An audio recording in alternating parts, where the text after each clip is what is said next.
नमस्कार दोस्तों, मैं कमलेश गुप्ता आपका स्वागत करती हूँ।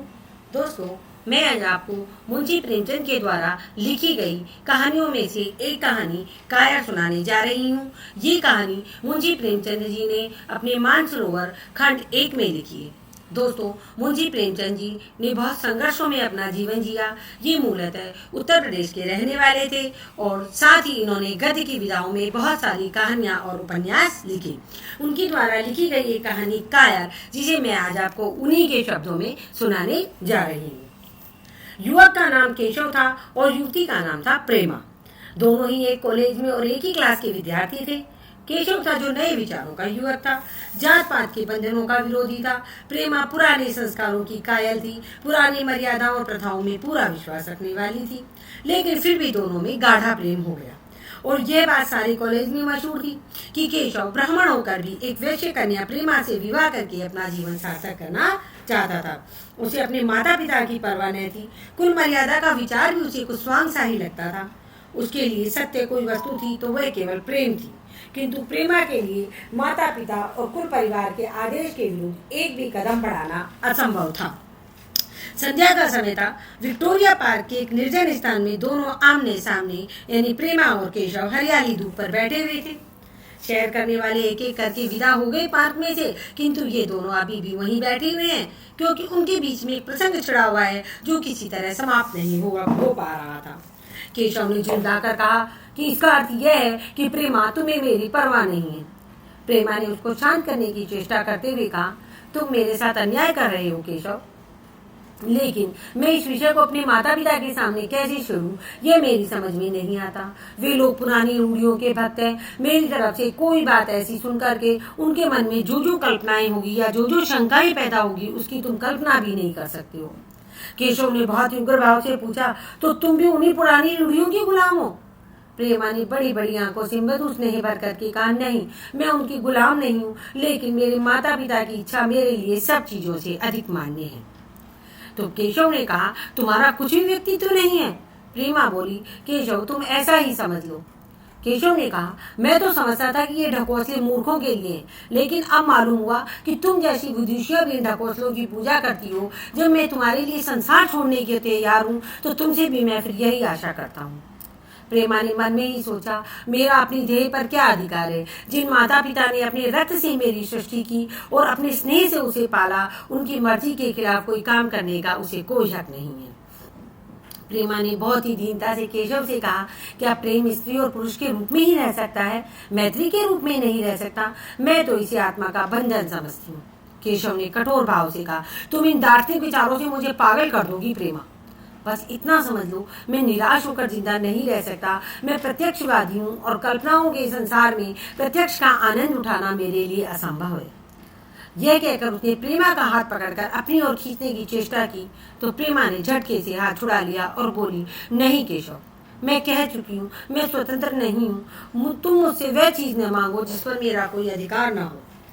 केशव को अगर प्रेमा ने कठोर शब्द न कहे होते तो इसे इतना दुख न हुआ होता।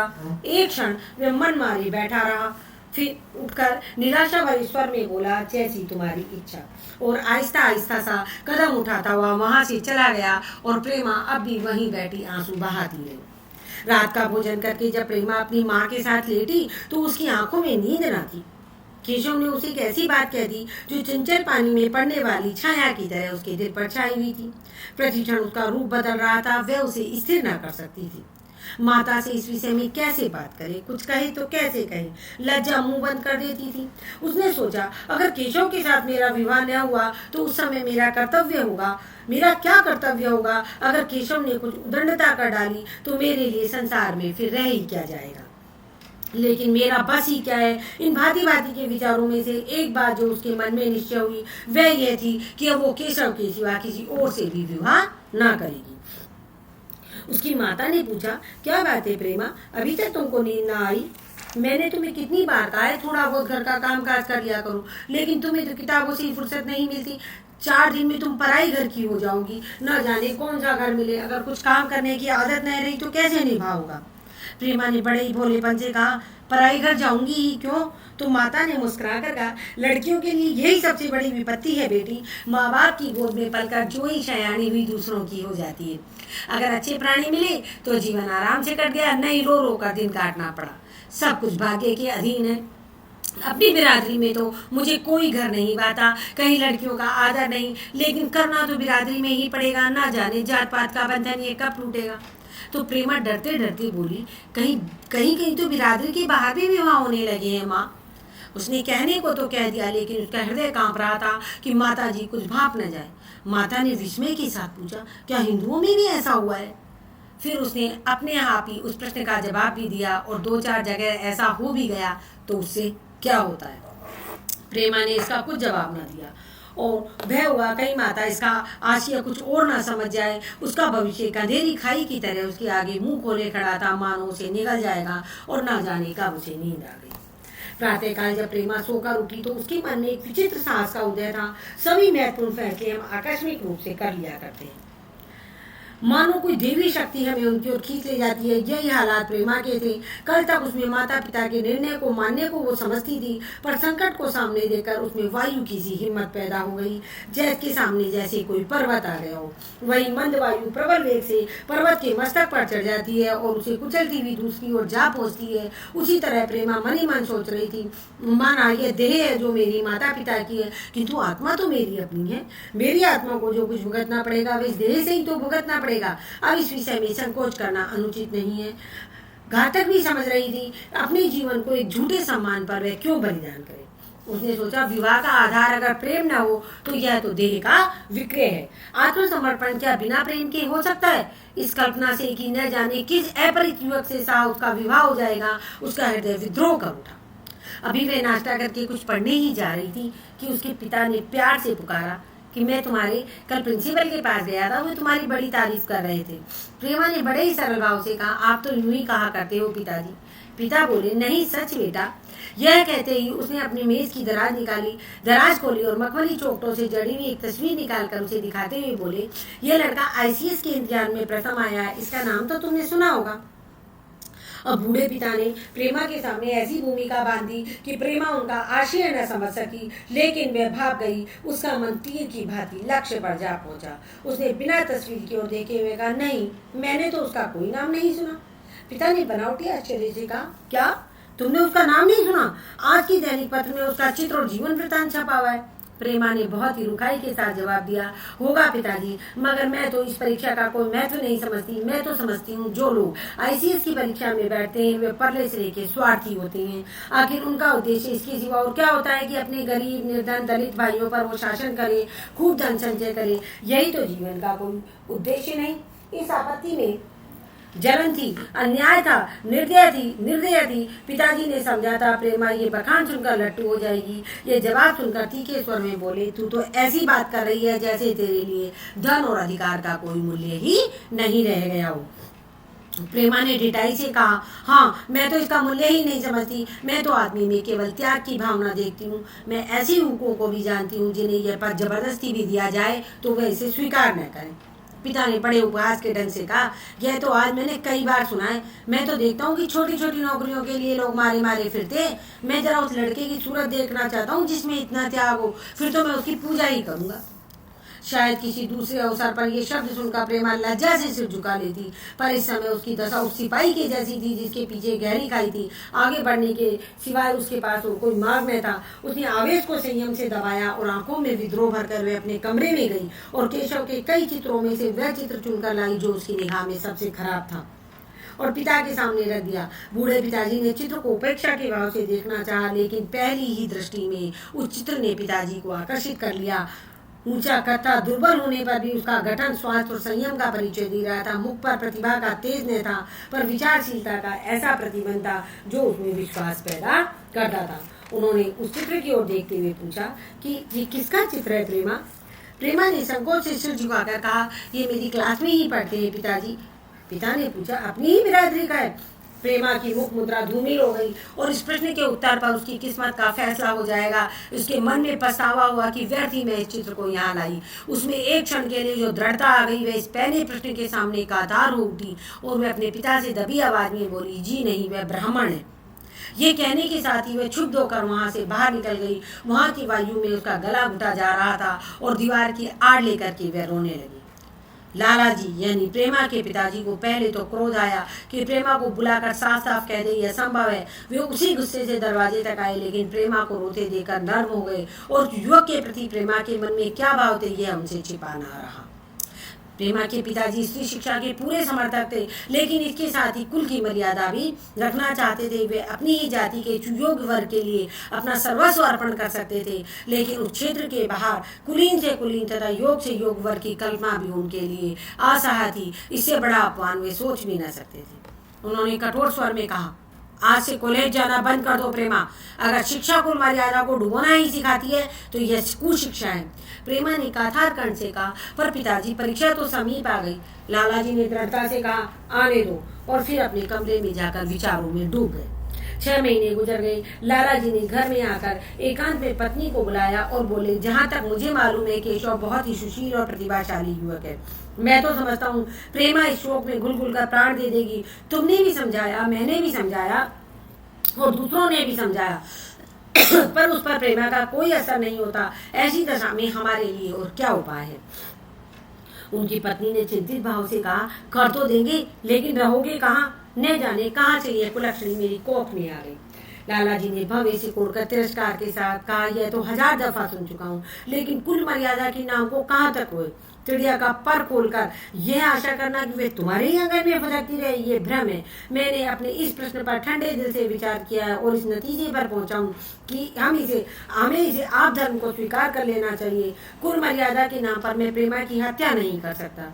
दुनिया हंसती है तो हंसे, मगर ये जमाना बहुत जल्दी आने वाला है जब ये सभी बंधन टूट जाएंगे। आज भी सैकड़ों विवाह जात पात के बंधनों को तोड़कर हो चुके हैं। अगर विवाह का उद्देश्य स्त्री और पुरुष का सुखमय जीवन है तो हम प्रेमा की उपेक्षा नहीं कर सकते। प्रेमा की माँ ने क्षुब्ध होकर कहा, जब तुम्हारी यही इच्छा है तो फिर मुझसे क्या पूछती हो? लेकिन मैं कह देती हूँ, मैं इस विवाह के नजदीक भी ना जाऊंगी और न ही कभी छोकरी का मुंह देखूंगी। समझ लूंगी जैसे मेरे और सब लड़के मर गए वैसे यह भी मर गई। तो फिर तुम आखिर क्या करने को कहती हो? तो प्रेमा की माँ ने कहा, क्यों नहीं उस लड़के से विवाह कर देते? उसमें क्या बुराई है? वह 2 साल में सिविल सर्विस पास करके आ जाएगा और केशव के पास क्या रखा है, होगा किसी दफ्तर में क्लर्क। और अगर प्रेमा प्राण हत्या कर ले तो कर ले। तुम ही तो उसे सह देते हो। जब उसे हमारी परवाह नहीं तो हम उसके लिए अपने नाम को क्यों कलंकित करें? प्राण हत्या करना कोई खेल नहीं है, ये सब धमकी है। मैं मन घोड़ा है, जब तक उसे लगाम न दो पुट्टे पर हाथ भी न लगने देगा। जब उसके मन का यह हाल है तो कौन कहे केशव के साथ जिंदगी भर निभा करेगी? आज जिस तरह आज उसे केशव से प्रेम है, कल दूसरे से भी हो सकता है। क्या पत्ते पर अपना मांस बिकवाना चाहते हो? लाला जी ने अपनी स्त्री को प्रश्न सूचक दृष्टि से देखकर कहा, और अगर वह कल खुद जाकर केशव से विवाह कर ले तब तुम क्या कर लोगी? फिर तुम्हारी कौन सी जिद रह जाएगी? वे चाहे संकोच वसिया हम लोगों के लिए आज से यूं ही बैठी रहे, पर यदि जिद पर कमर बांध ले तो हम तुम कुछ नहीं कर सकते। इस समस्या का ऐसा भीषण अंत भी हो सकता था, यह इस वृद्धा के ध्यान में भी न आया और यह प्रश्न बम के गोले की तरह प्रेमा की माँ के मस्तक पर गिरा और एक क्षण वे आवाज बैठी रह गई, मानो इस आघात ने उसकी बुद्धि की धज्जियां उड़ा दी। वह पराभूत होकर बोली, तुम्हें बहुत ही अनोखी कल्पनाएं सूझती है। मैंने तो आज तक कभी नहीं सुना कि किसी कुलीन कन्या ने अपनी इच्छा से विवाह किया है। तुमने ना सुना हो, लेकिन मैंने सुना है और देखा है। ऐसा होना बहुत संभव है। प्रेमा के पिता बोले, जिस दिन होगा उस दिन तुम मुझे जीती ना देखोगे। मैं यह नहीं कहता ऐसा होगा, लेकिन ऐसा होना संभव है। प्रेमा की माँ ने कहा, तो जब ऐसा ही होना है तो इससे अच्छा यह है कल ही हम इसका प्रबंध करें। जब नाक ही कट रही है तो तेज छुरी से क्यों ना काटे। कल केशव को बुलाकर देखो क्या कहता है। केशव के अब क्या तीसरा दृश्य आ गया केशव के पिता का। केशव के पिता एक सरकारी पेंशनर थे, मिजाज के बहुत चिड़चिड़े और कृपण थे। धर्म के आडंबर में उनके चित्त को शांति मिलती थी। कल्पना शक्ति का उनमें पूर्णतः अभाव था। वे किसी के भी मनोभावों का सम्मान नहीं कर सकते थे। वे अब भी संसार में रहते थे जिसमें उन्होंने अपने बचपन और जवानी के दिन काटे थे। नवयुग की बढ़ती हुई लहर को वो सर्वनाश कहते थे और कम से कम अपने घर में तो दोनों हाथ और दोनों पैरों का जोर लगाकर अपने कुल की मान मर्यादा को बचाए रखना चाहते थे। इसलिए एक दिन जब प्रेमा के पिता उनके पास पहुंचे और केशव जी प्रेमा के विवाह का प्रस्ताव रखा तो बूढ़े पंडित जी अपने आपे में न रह सके और धुंधली हुई आंखें फाड़ कर बोले, आप भंग तो नहीं खा गए हो? इस तरह के संबंध चाहे जो कुछ हो, विवाह नहीं। मालूम होता है आपको भी नए जमाने की हवा लग गई है। बूढ़े बाबूजी ने बहुत ही नम्रता से कहा, मैं खुद ऐसा संबंध पसंद नहीं करता। इस विषय में मेरे भी वही विचार है जो आपके हैं, पर आज बात ऐसी आ पड़ी है कि मुझे विवश होकर आपकी सेवा में आना पड़ा। आजकल के लड़के और लड़कियां कितने स्वेच्छाचारी हो गए हैं तो आप जानते ही हैं। हम बूढ़े लोगों के लिए अब अपने सिद्धांतों की रक्षा करना बहुत कठिन हो गया है। मुझे भय है कि कहीं ये निराश होकर दोनों अपनी जान पर न खेल जाए।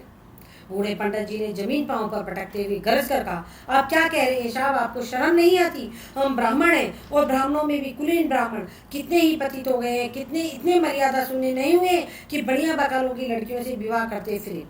जिस दिन कुलीन ब्राह्मणों में लड़कियां न रहेगी उस दिन ये समस्या उपस्थित हो सकती है। मैं कहता हूँ आपको मुझसे ये बात कहने का साहस कैसे हुआ? प्रेमा के बूढ़े बाबूजी जितना दबते उतना ही पंडित जी बिगड़ते, यहाँ तक कि लाला जी अपना ज्यादा अपमान न सहन से कर सके और अपनी तकदीर को कोसते हुए वहां से चले गए। उसी वक्त केशव कॉलेज से आया। पंडित जी ने तुरंत उसे बुलाकर कठोर कंठ से कहा, मैंने सुना है तुमने किसी बनिए की लड़की से विवाह कर लिया, ये खबर कहाँ तक सही है? केशव ने अनजान बनकर पूछा, आपसे किसने कहा? किसी ने कहा, पिताजी बोले किसी ने कहा। मैं पूछता हूँ यह बात ठीक है या नहीं? अगर ठीक है और तुमने अपनी मर्यादा को डुबोने का निश्चय कर लिया है तो तुम्हारे लिए हमारे घर में कोई स्थान नहीं। तुम्हें मेरी कमाई का एक धेला भी नहीं मिलेगा और मेरे पास जो कुछ है वह मेरी अपनी कमाई है। मुझे अख्तियार है, मैं चाहूँ जिसे लूँ। तुम यह नीति करके मेरे घर में कदम नहीं रख सकते हो। केशव अपने पिता के स्वभाव से परिचित था। प्रेमा से उसे बहुत प्रेम था। वह गुप्त रूप से प्रेमा से विवाह भी कर लेना चाहता था। बाप हमेशा तो ना बैठे रहेंगे। माता के स्नेह पर उसे पूर्ण विश्वास था। उस प्रेम की तरंग में वह सारे कष्टों को झेलने के लिए तैयार मालूम पड़ता था।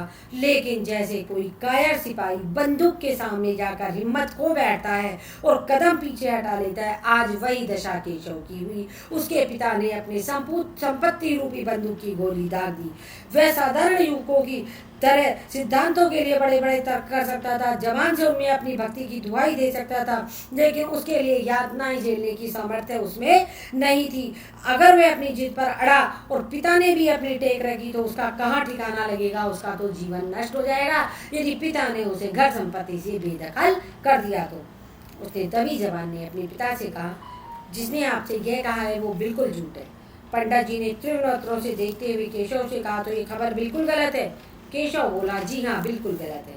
तो तुम आज ही उसी वक्त उस बढ़िया को खत लिख दो और याद रखो, अगर इस तरीके की चर्चा फिर कभी उठी तो मैं ही तुम्हारा सबसे बड़ा शत्रु होऊंगा। बस जाओ यहाँ से। केशव और कुछ न कह सका और वह वहां से चला गया और ऐसा मालूम हो रहा था कि उसके पैरों में दम नहीं है। दूसरे दिन प्रेमा ने अब केशव के नाम एक पत्र लिखा, प्रिय केशव, तुम्हारे पूज्य पिताजी ने लाला जी के साथ जो अशिष्ट और अपमानजनक व्यवहार किया उसका हाल सुनकर मेरे मन में बड़ी शंका पैदा हो रही है। शायद उन्होंने तुम्हें भी डांट फटकार बताई होगी। ऐसी दशा में मैं तुम्हारा निश्चय सुनने के लिए विकल हो रही हूँ। तुम्हारे साथ में हर तरह का कर्ज झेलने को तैयार हूँ। मुझे तुम्हारे पिताजी की संपत्ति का मोह नहीं है। मैं तो केवल तुम्हारा प्रेम चाहती हूँ और उसी में प्रसन्न हूँ।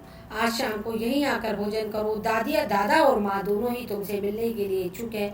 मैं यह स्वप्न देखने में मग्न हूँ जब हम दोनों सूत्र में बन जाएंगे, जो टूटना नहीं जानता और बड़ी से बड़ी आपत्ति में भी अटूट रहता है।